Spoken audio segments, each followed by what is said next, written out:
Everybody. In good tradition of EPHP, we start with a solid scientific account of problems to solve, moving deliberately to evidence-informed proposals for solutions in policy and practice over the next 2 days. In the second part of our conference title, which is All for Health and Well-being, we already suggest that our proposals will include joint action, ideally structured into multi-sectoral approaches, also known as health in all policies. The first part of our EPHP conference title, Equitable India, refers to our central theme, equity and, more precisely, health equity. If we strive for health equity, then that is because we are confronted with health inequities. That is, disparities in health that are, according to the well-known definition of Whitehead and Dahlgren, that are unfair, that are systematic, and that are socially produced. Being socially produced, health inequities reflect social inequities. Tackling health inequities thus means improving society, way beyond the health sector and access to health services only. The most shocking characteristic of health inequities that they are socially produced, thus man-made, and man-made much more than woman-made, also provides hope and opportunity. In fact, a window of opportunity. They are modifiable. We can do something about it. And as they are unfair, we should do something about it. There is, if we come to our beloved country, there is no lack of evidence on health inequities in India. The high-quality presentations over the next 2 days will make that still more clear to all of us. Already the front editorial of the EPHP abstract book gives you a glance. Out of 1,000 newborns in India, 40 die while still an infant. When comparing to the past, this is progress, this is less. But behind these 40 is a comfortable 12 in 1,000 in Kerala, but also an unacceptable 54 per 1,000 in Assam. If you look at under 5s, all India, India-wide, 5 in 100 die before they're 5 years old. But if we look at our Adivasi and tribal populations, that's 9, almost double. Let us also not forget that health is a key part of well-being as a whole, and that ill health and inequity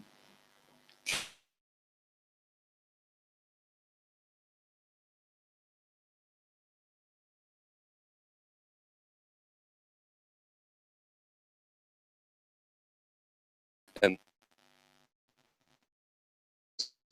suicides as well be standardized suicide in the world.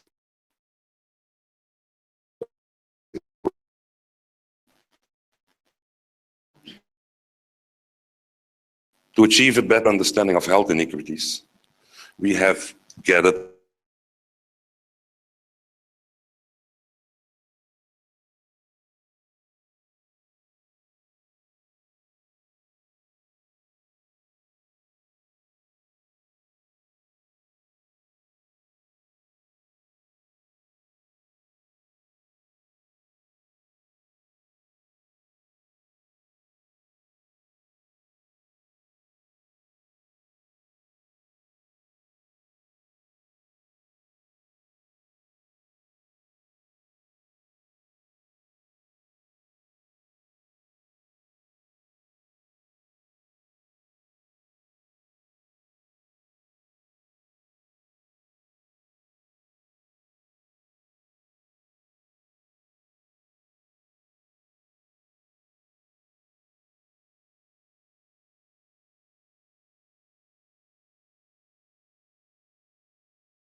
to do better in health inequities.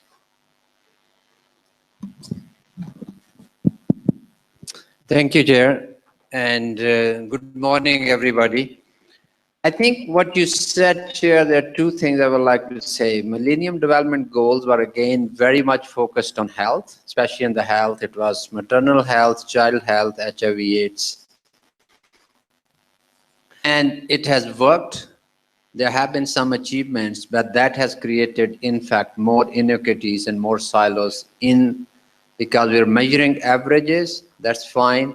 There have been some improvement, but it has not really helped the health outcome. As you are saying, even when the infant mortality rates were reduced, neonatal mortality has not reduced in many countries. And the reason is, if we really want to improve the neonatal mortality, you don't have to invest into the children's health.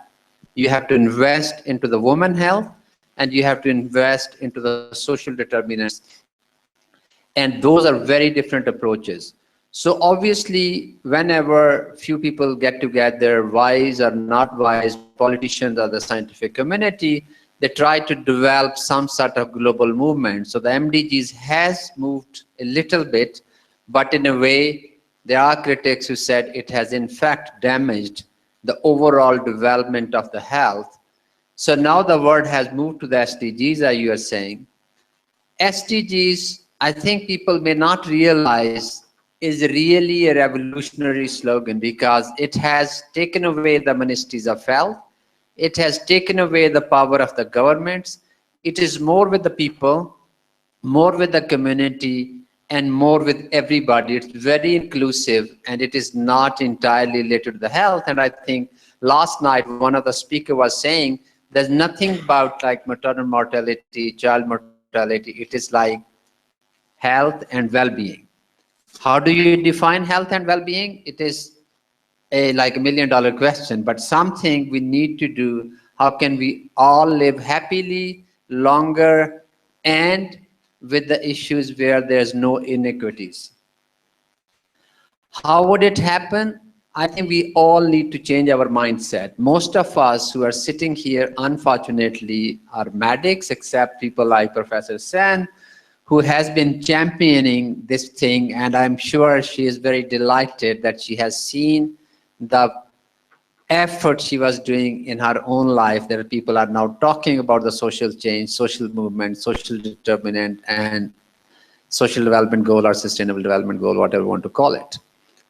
However, still most of the people in health are medics, and when I say medics, they are either doctors and nurses. And when we go to the medical schools, we are trained, rather we are conditioned, something which makes us very proud and very pride, but it does not really deal with the health, it deals with the sickness. And sometimes I would like to say these are not ministries of health, these are ministries of sickness. That's what the ministries are doing. They're not trying to make the health. So that is the one shift we have to make. The second shift is with the research community. Again, within the health community, we are more biomedical, more RCTs, more epidemiology research than social science research, systems research. And that research is the only research which is going to help to the SDG if we really want to reduce the inequity. I think I will stop here, and then we can move forward when the things move. Coming back to what you just said on health systems research, you are heading WHO Alliance for Health Systems Research. In the past, in the recent past, did you see enough health equity research in the world, or is this something that still has to grow? And is this something where an institute like yours can give a helping hand? See, it's again the same struggle as Professor Sen and colleagues are having within the overall medical community. We are having the same struggle within the health research community. And in 1996, Director General of WHO established an ad hoc committee on health research. And that's the time they identified that health systems policy research is a neglected field of research. And that is when Alliance for Health Policy was established within the WHO. And the reason it was established as the Alliance, at that time, Director General's committee, which was established, they approved it, but the WHO still thought this is not the research which they want to fully own and establish a department or something. Over the last 20 years, I think the things have moved. And now there's a bigger recognition for research, especially after this Ebola and the Zika crisis in the countries.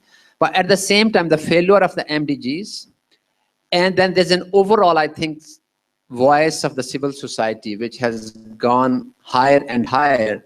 And there are people within the research community who are increasingly concerned that only biomedical research is not going to solve the problem. It's very good. If cardiovascular diseases, even today, 75% of the deaths are averted by the medication, not by the exercise or the healthy lifestyle. That's the sad part. But I think if you look at the longevity of the health, if you look at the happiness, if you look at the quality of life, then I think the social determinants become very, very important. So WHO is increasingly recognizing it. There is we were able to establish the health system global, and now that's taken a big, a sort of a responsibility and creating a buzz and the movement, and every biennium we are having a annual meeting, which was never historically. There are about 2,000 people who come and talk, and they are the biggest advocate of health policy and system research. So things have improved. Still, I think the budgetary allocation, if you look, they are not much.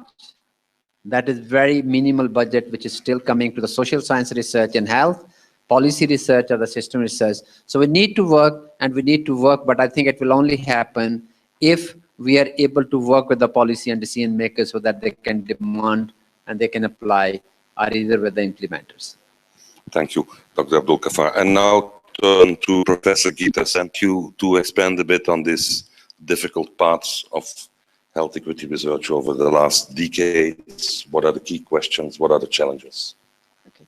Thanks very much, Werner, and good morning, everyone. And I want to thank you and IPH for inviting me to the panel. I want to basically draw attention to 4 different strands, which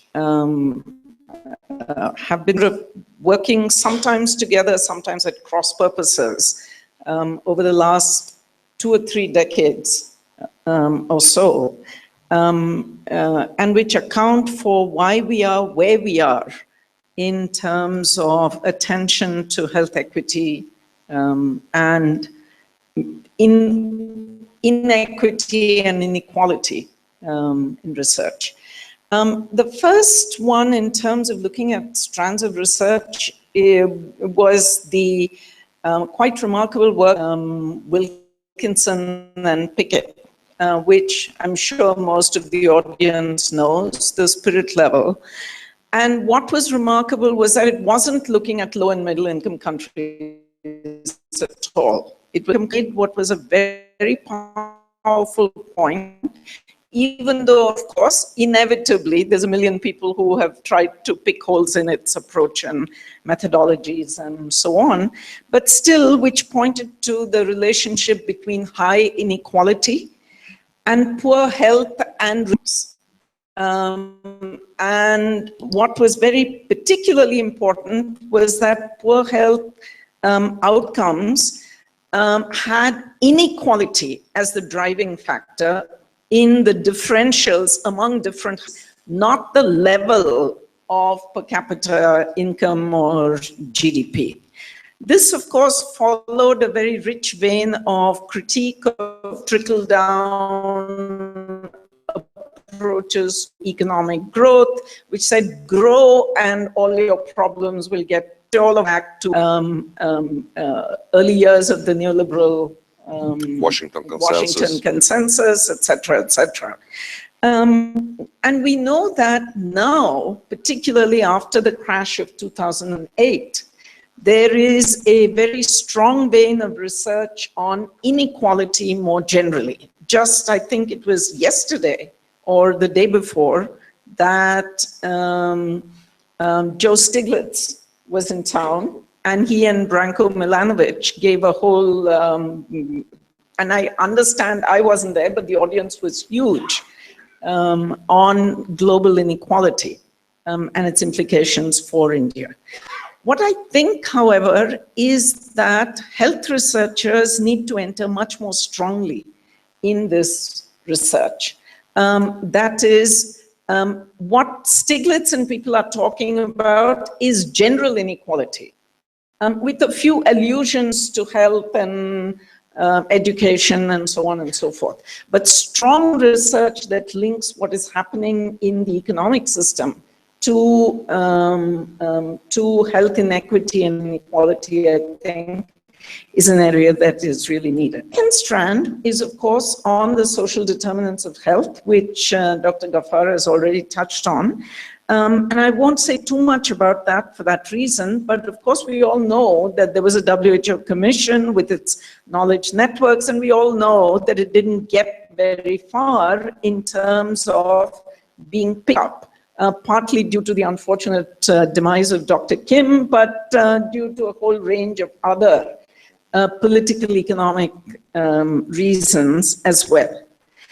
But even while that commission was doing its work, and I'm speaking now as somebody who was responsible for the Women and Gender Equity Knowledge Network for the commission, we had lots of very lively debates about how exactly to define and understand equity and equality itself. And there was one strand, and I'm sure you won't mind my saying so, which was very much Sir Michael Marmot's approach, which came from his own work in the past, which had been very strongly focused on economic inequality, but to the exclusion of all of the other forms of inequality, whether it's gender or ethnicity or caste, and so on. A very strong emphasis on poverty related to inequality, but not to all of what now we would call the intersecting dimensions. From this, of course, we all know about the thrust towards universal health coverage, and the questions around attempting to bring in universal health coverage. But just picking up on that same question of how one defines and understands equity itself, I would say that one of the biggest challenges that we have, the ways in which we traditionally think about universal health coverage, valuable though they are, is that we don't perhaps pay sufficient attention to the pathways by which we get to universality. Universality is a goal, but we all know we're not going to jump from here to there. There's a pathway. There are multiple pathways. Some of those pathways are more equitable than others. Some of those pathways may be more equitable in terms of taking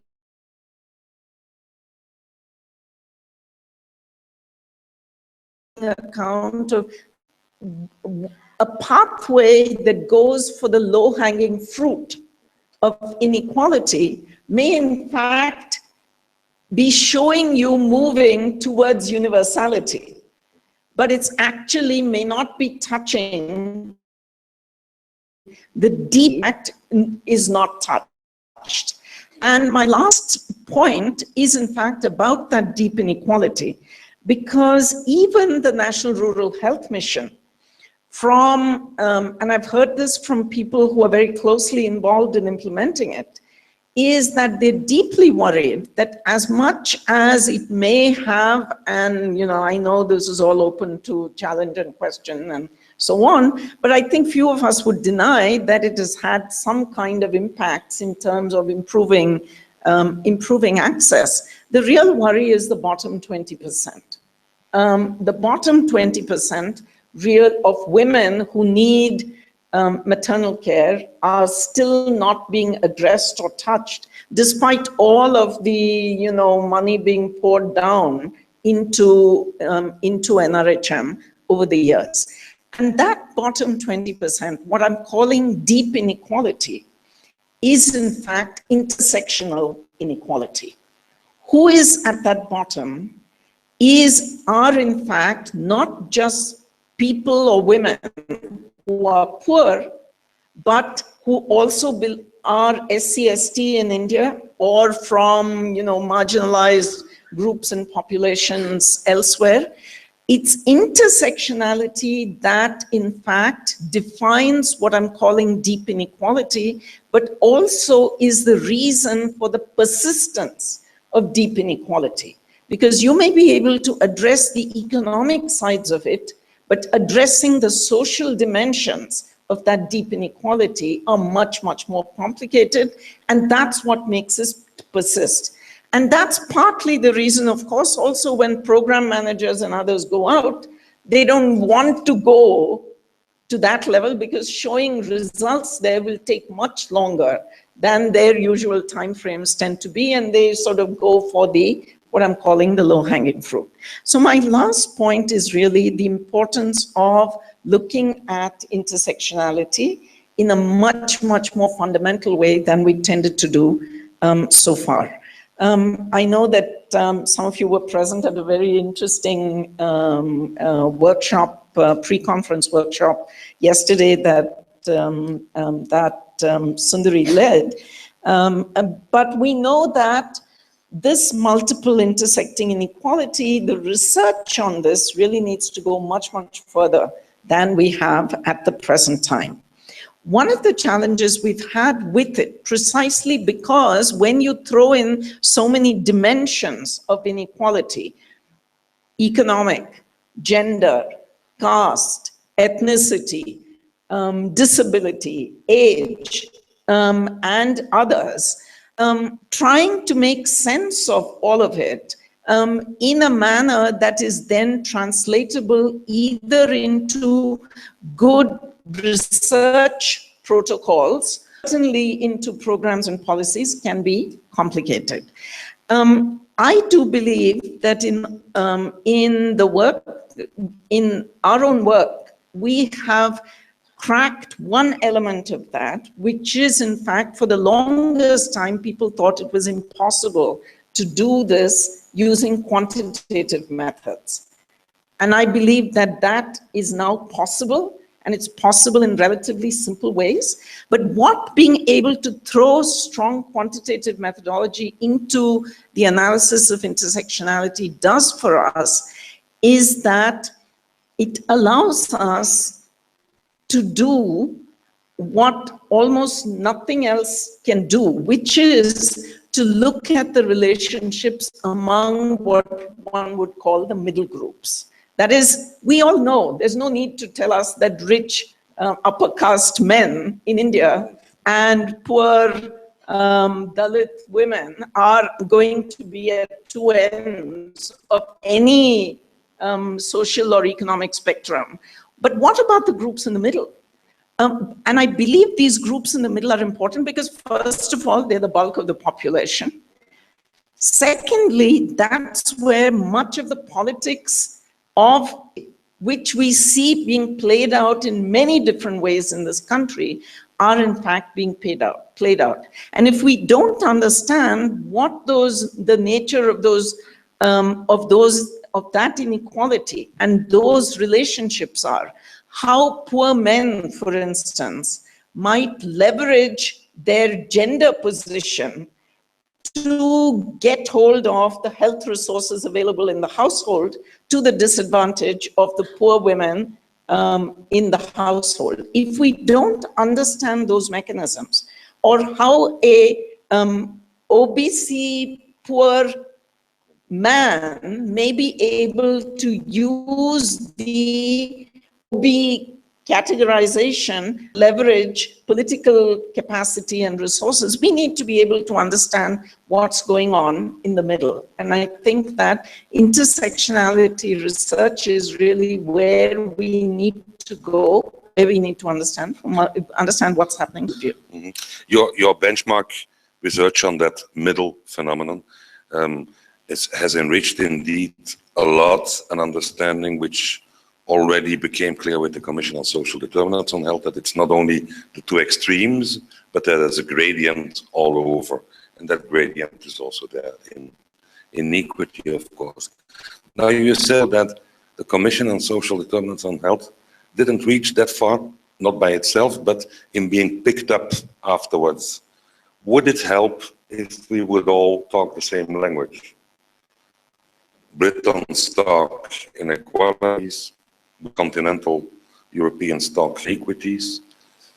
US citizens don't like either of these. They look at them as socialist and they call them disparities.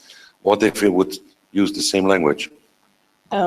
I think it would be great if we could come to the same language, but I don't think we have complete agreement even on equity and equality at this point. And I think it would be valuable if we could have some attempt, maybe it's just a glossary of terms which says, when we say health equity, this is what we mean. When we say health inequality, this is what we mean. When we say this is what we mean, and what is the relationship between each of them. That's a nice little taxonomic exercise for somebody to... Okay, I turn to my friend and Professor Sundari, and to research in India on health equities. Where are we in India with research on health inequities, and what is needed and appropriate? Okay. Good morning, and thank you for this opportunity. And the question that I should say has caused a lot of anguish in terms of how little has been done in a country that is so deeply divided and so inequitable in terms of addressing health inequities in research.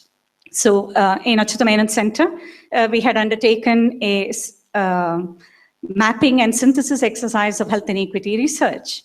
And surprise, surprise, what we found was that about 75% of the studies were measuring or describing using large national data sets of the extent of inequities that are there.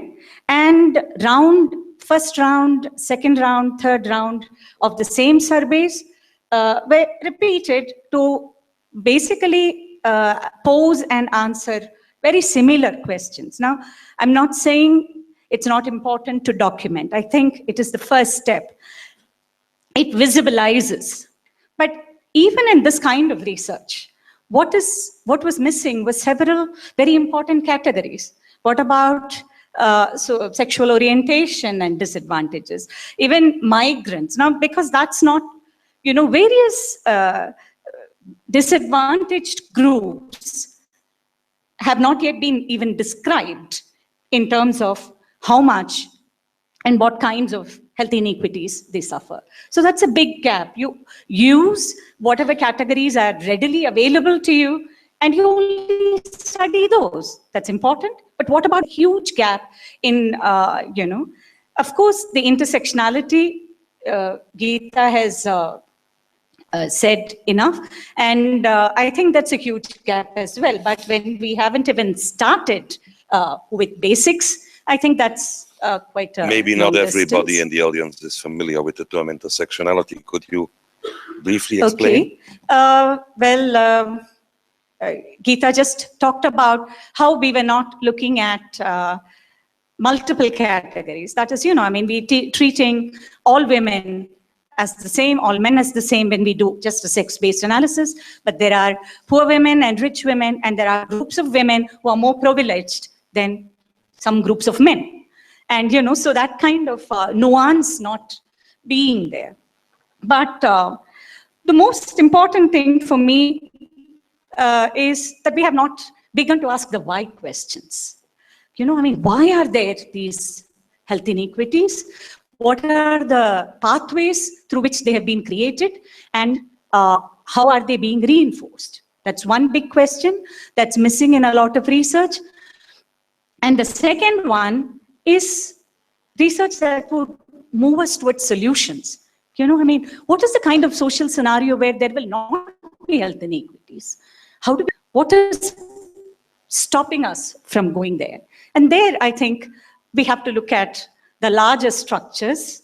And I think 2 or 3 things. One, we have to get off from the denial mode. I teach, and many students in my class even now say, there is no caste in India. That was long ago. Really, is there? So, that is one. The other is the denial of very large global economic forces and the kind of development paradigm that we adopt.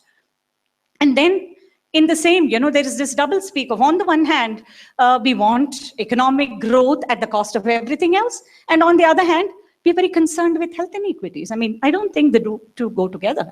So first, we have to name names. We have to acknowledge what are the larger structures. Then we need methodological innovations. Because, trying to study how the global food crisis affected the malnutrition in my district. This is very important, but it's also, I don't think we are quite there.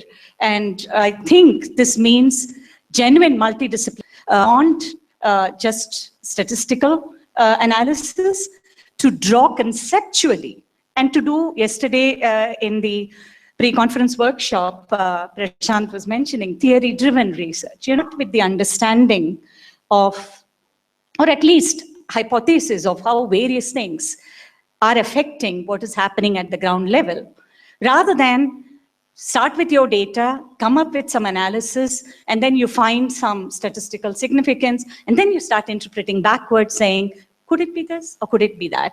And then all your biases, your own worldview, and your denials, they come into play. Somebody's starving, is it? They don't know about what is the best thing to eat. So I think overall, I would, I've been thinking about why is it probably we don't have a body of knowledge that would push us towards tangible in this country. And there is excellent researchers, fantastic methodological geniuses, but we are very fragmented and working within our own disciplines. Fantastic work in terms of gender inequities research. There's very good work in econometric analysis, there's health financing, but we are all within our disciplinary boundaries. I think we meet in our own specific conferences and meetings, come together as a group concerned about changing things, and sets together, teach each other what we know and learn from others what they know, so that we really find a way to approach this problem and make it, at least make steps in the right direction, rather than, doing things that is progressively deepening inequities and which will never take us to where we want to go. Multisectoral approach in research is, of course, a good thing. Not doing this research in parallel, but together, as you argue, is even better. But those inequitably treated, those who are most discriminated and most excluded, are here among us. Yes. I was mentioning to you yesterday that one of the things that is glaring in its absence, research, or not absence, but just mention, almost as if it is essentialized, is about caste and the discrimination, the untouchability, the exclusion, and how that affects health. There is very little theorization except from very good work by the Indian Institute of Dalit Studies. But beyond that, I mean, what we note is the association of caste. It's a risk factor. But beyond that, very little of theorizing on these things. And also, as you said, us learning from the ground of what are these everyday mechanisms. How does discrimination look to the woman who goes to the health system or who cannot go to the health system because she is afraid of the language there? And, this again means methodological innovations, even method innovations. How do you get them to expert ways through which they experience the exclusion? And they do role plays, they tell you that.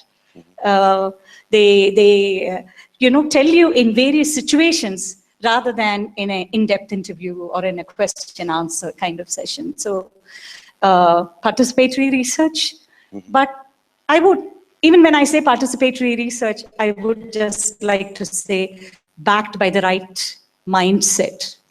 It's not a tool of gimmicks. It's something that you are genuinely learning. It's not how do I get them to answer my research question.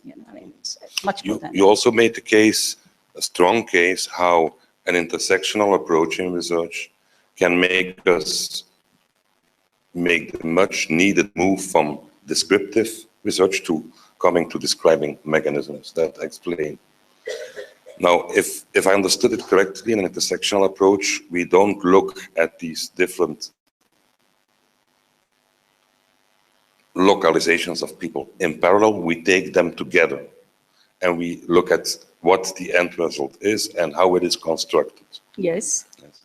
Isn't there also a risk that then again we term that as a category or a risk?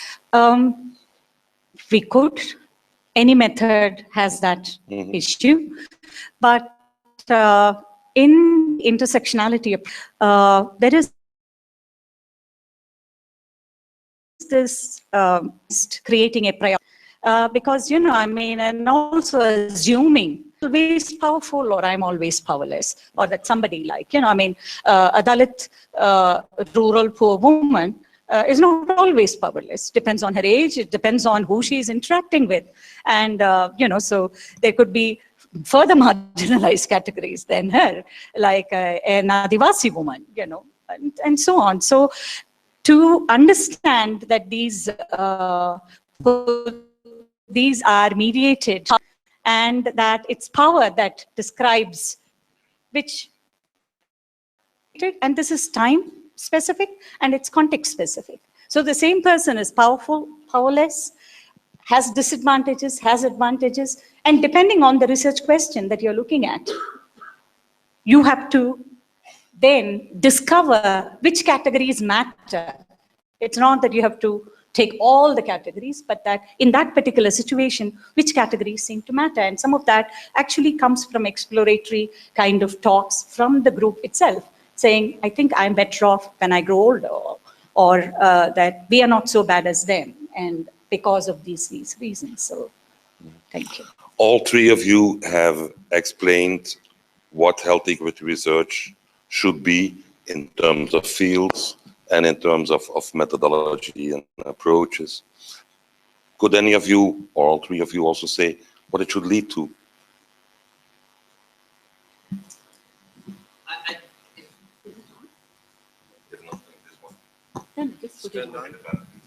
Yeah. If you allow me, I would just like to have a comment with Professor Sen and Indrani said. I think one of the issues is, like, as a research community, I think we understand what are the methodological challenges, what are the issues. One of the biggest challenge in South Asia, primarily India and Pakistan, there are positions which are accepted, and I was surprised when some of the students say there's no cost, because they are from the urban areas where in the schools this is no more there. But if you go to the rural population, still it is the issue. The question I have, which worries me, is like, okay, we can keep on doing a lot of wonderful research for peer-reviewed publications or for academic institutions. Is it like, what is the next step? Because there are positions which is accepted by the society, including cost and some other issues that society has accepted. Somebody has to question that status quo.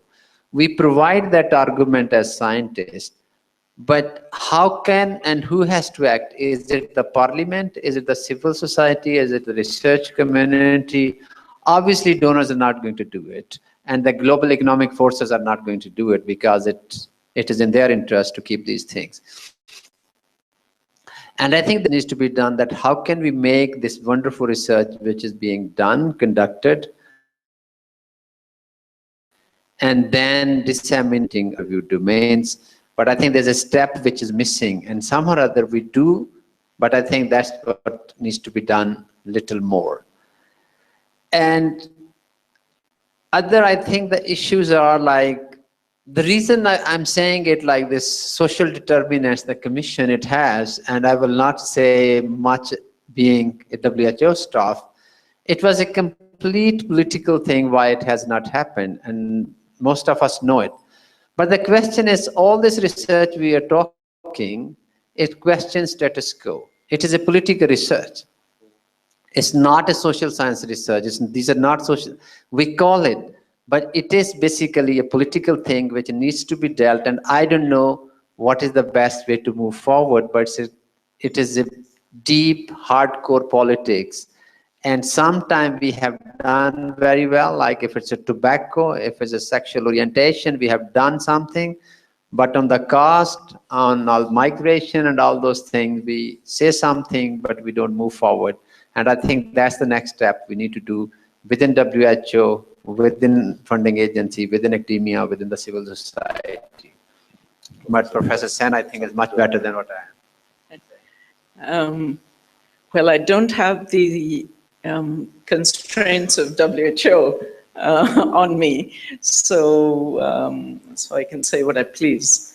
I think there's an elephant in the room that we have not addressed.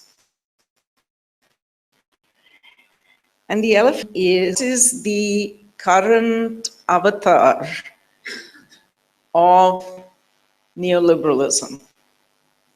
And the current avatar, I kept talking about deep inequality, the current avatar is deep privatization.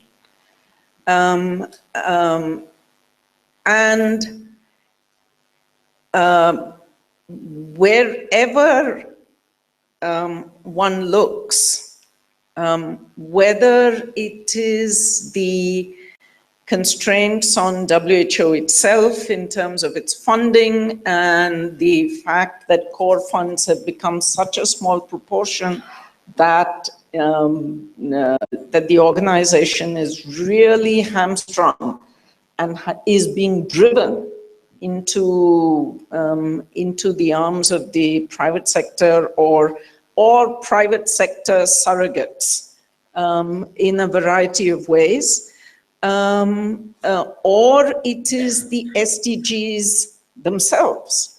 The SDGs are wonderful in terms of, 17 goals and 169 targets and God knows how many indicators and whatever else and everything you want under the sun, including an SDG on inequality. We never thought there would be an SDG on inequality. We never thought that universal health coverage would somehow get into and become a target in the SDGs, but the fact of the matter is there's no money there. The money that's available at this point for the SDGs is very, very minimal. It's not going to get us, we can define indicators, till the cows come home, and we won't get there. And that fight at the global level has become so severe, and it's all driving in the direction of, there's no, even for the least developed countries, there's not going to be enough money for coming out of development aid.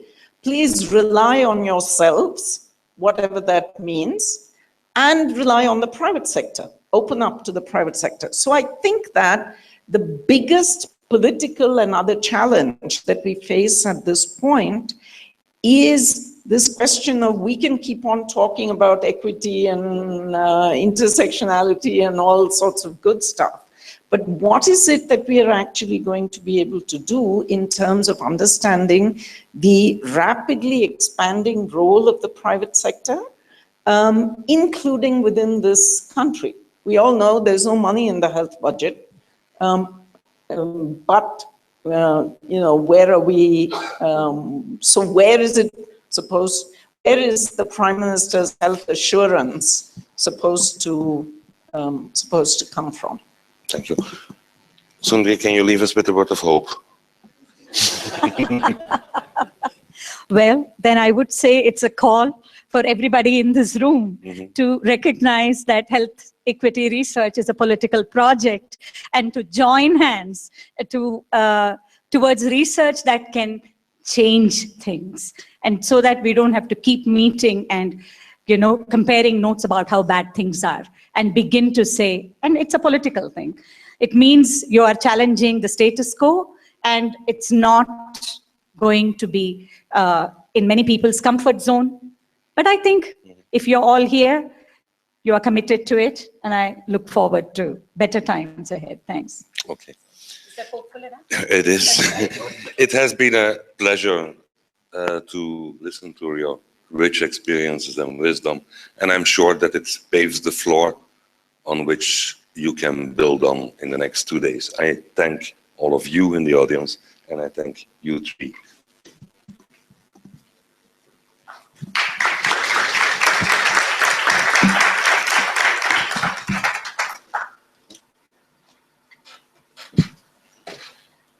Thank you very much. I would like to thank Dr. Abdul Ghaffar, Professor Geeta Sen, Professor Sundari Ravindran, and Werner Soos for the enriching discussion on inequity and sharing what you think or believe it are the issues to be addressed and how it needs to be addressed, with a big question of how to go forward together.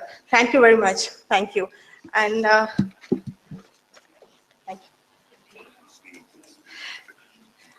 a special thanks to Werner for facilitating the discussion very well. Thanks, Werner.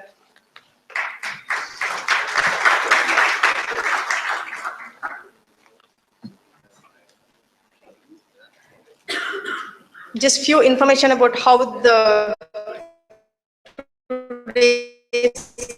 sessions are planned. Now, outside this room, this is Grand Ballroom number 1. And this room is going to be divided into 2 halves, and this place which you're seeing a at the back will be room number 2, and all the sessions named as 1A, 1B, 1C will take place in Grand Ballroom number 1, where you are sitting right now, and all the sessions named 1, 2A, 2B, 2, 3 will take place in Grand Ballroom number 2, which will be the second half of this same hall. And the third one is a Sigma hall, which is in the lobby on the right side, and all the sessions named 1C, 2C, 3C will take place in Sigma hall. But the coffee and tea will be served here, and also the posters are put up from the different people, and also the work, some of the works the IPH is doing is also showcased here in the form of a photo story. When you get time, please look into that. Thank you so much, and I wish you all have a good day today.